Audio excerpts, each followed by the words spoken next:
Because I felt the same way about Russ. So I definitely how was that, get bro? what you said. I know that was bro. old, but still, how was that, man?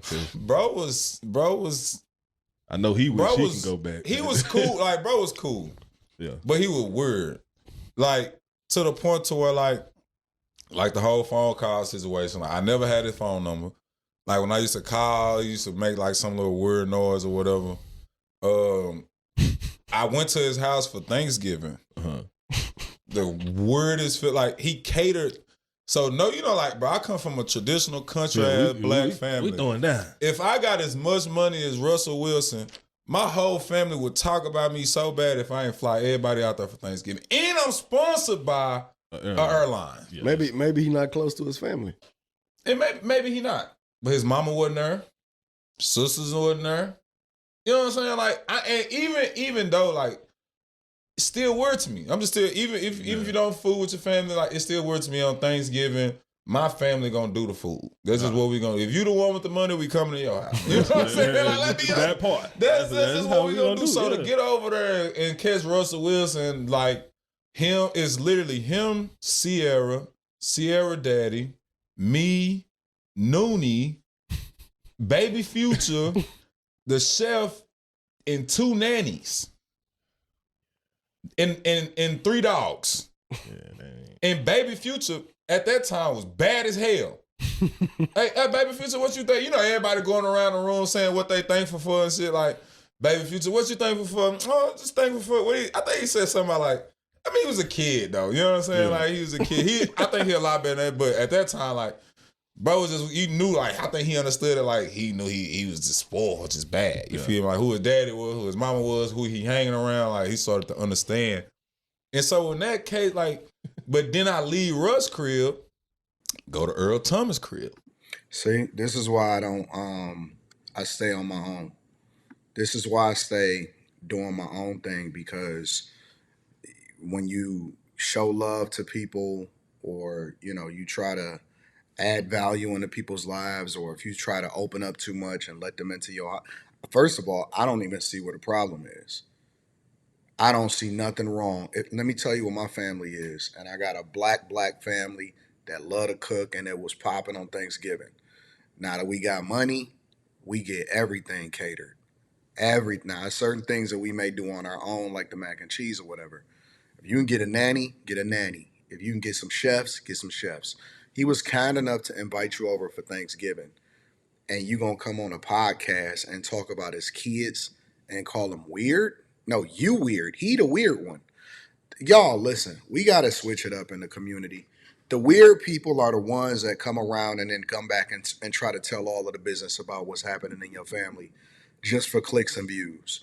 The weird people are the ones that get on the internet and take personal situations, not situations where people are talking about the honest, like, you know what I'm saying, where you make a comment or a commentary, or maybe you got an opinion on something, or maybe you did something on the field, or you did something on the basketball court, or maybe you said a lyric or whatever. Not people that are public figures that share their opinion on certain things. But the weird people are the ones that come into your personal life trying to expose you. I think that this is the corniest thing ever. It's super corny. Honestly, and maybe it's just because I'm not heavy on football, I'm more heavy on basketball when it comes to popular culture. And then, you know, obviously we know what's going on the internet and all of that other type of stuff. But honestly, this is why you got to keep your grass cut low. This is why you got to be careful of who you let in your circle. This is why you got to be careful on, you know, whether or not certain people can and can't get into certain spaces in your life. Because first of all, I don't see anything wrong with what Future did. What was weird? So first of all, he said, because he's sponsored by an airline, that he should fly his whole family in. Bro, you don't know what his deal is. You don't know what his situation is. You don't know if family, and he may not even have no beef with his family. Like, for example, I'm down here in Tampa right now to come and visit my family right after Thanksgiving. Everybody is love. Everybody is just in different places. People be busy. It's a lot going on. And, you know, people have stuff happening in their lives. It doesn't mean that they don't like each other. It don't mean that They not kicking it. They not cool. It just means that life is lifing for some people. Some people may be grieving. It could be anything in the world. And then he let you in his home, a literal nobody to him, a nobody to her. They let you around their kids. And this is also, why a lot of people make people sign NDAs. They make them sign confidentiality agreements. Because protection is not just about sex. A lot of people think that when people are signing paperwork that is something going on. No. People are trying to protect their family. They're trying to protect their lives. They're trying to protect you from or protect you against yourself. And then sometimes y'all could be cool at the moment and ain't nothing going on, but then everything goes wrong. And then you want to jump out the window and act like everything was all cool, but you want to tell all the business like a chatty patty and then try to jump on a trend of Russell. I'm starting to feel a lot more empathy and I'm starting to feel for Russell Wilson because it's too many people that want to see him fail.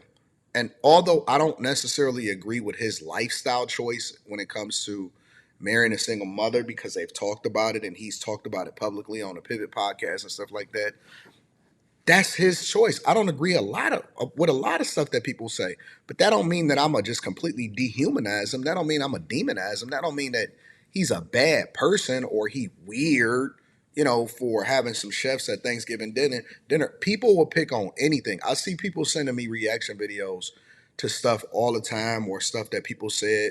And I just be like, listen, I know that this person is a popular person to throw under the bus at the time, but I don't see it. I can't see what y'all see. And so I'm not going to react to that and just say all of the things that everybody else is saying just because they said it. Does that make sense? It's like, it's trendy to just pile on. I don't see it. He weird, bro. And if I'm the people in the room or if I'm his homies watching this, I'm being very careful about the spaces that I let him in. Like, but then I leave Russ' crib, go to Earl Thomas' crib. Earl, that's he's more family oriented because you met me there. We Back at home when I stepped off at Earl crib. We playing spades, good food. Spades, we little bit in there. Shout out Earl, bro. Area 29, bro. Shout out. I know you got the restaurant down there in Seattle, and it might be. If you're not ghetto, or if you're not fully embracing what they say is black culture, then something is wrong with you. In Austin too. Bro, shout out Earl Thomas. Earl, bro, I swear to God, Earl was the only one when I was done playing that sent me a jersey, bro. I told Earl, I say, Earl, send me a jersey. Sent the jersey, signed everything. Tell him to this day. Hey, Earl, let me get one. Tell him send another. So Earl was probably between, bro, on that Seattle team, the defensive players was the coolest ones. Defense player was the coolest one. Like, I don't know. I vibed a lot more. That's always, though. With the defensive players than I did with any of the offensive players. Like, not like obviously I had Tyler Lockett. Tyler was good dude. All right. I don't really care about the rest of this. But what I will say is just be careful with who you keep in your circle. Be careful with who you keep around you. Because that could be the difference between somebody snaking you out and somebody trying to get clout off of their podcast. And I had to go to the original source because when y'all sent me this, y'all sent me it chopped up. And what I like to do is I want to get the full context. I want to watch everything that happened before. It's the same way that I read the Bible, right? When somebody send me a scripture, because you don't memorize the whole Bible, you memorize a lot of what happens in the Bible. And when they send it to you, it's like, wait a minute, you taking that out of context. I need to understand what happened in the chapters before, leading up to it, and what happened afterwards, and why they're saying what they're saying. So I went to the original source. I don't want to get the chopped up version, the clout chasing version. And I wanted to go see what it said. And it said what it said. Let me know what y'all think inside of the comments. Make sure y'all tap into the Patreon. Link is in the description. Teach Henley, 40% off your first order, 20% off for life. I love you. I appreciate you. Stay away from these weirdos, man.